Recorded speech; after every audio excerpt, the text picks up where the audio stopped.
ముల్లంగి, carrot, beetroot తాలింపు చూద్దాం. ఓకే, ఇప్పుడు వీటికి పీల్ తీసుకుందాం.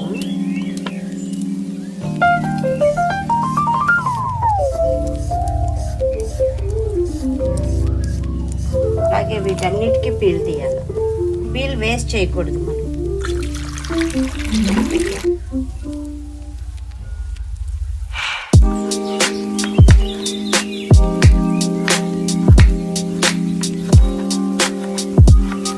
నేను ఈ వేపుడు ఒక్కొక్కసారి కట్ చేస్తాను ఇంత పీసుల్లాగా, ఒక్కొక్కసారి తురుగుతాను.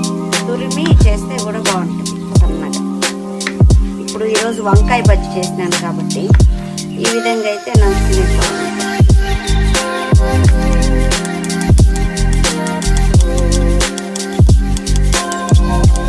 రా తింటే, ముల్లంగి రా తింటే గ్యాస్ట్రిక్కి, డైజెషన్కి అన్నిటికీ మంచిది అంటారు. కానీ తినలేము. బట్ అలా తినకపోయినా తురిమి పెరుగులో వేసుకొని ఒక స్పూన్గా తింటే కూడా బాగుంటుంది.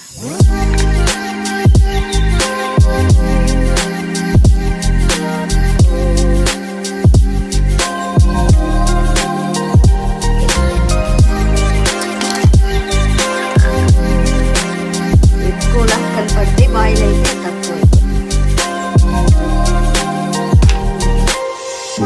ఆల్రెడీ తాలింపు ఒక పౌడర్ చేసుకున్నాం కదా పొడి, అదే వేస్తాం కాబట్టి మనకి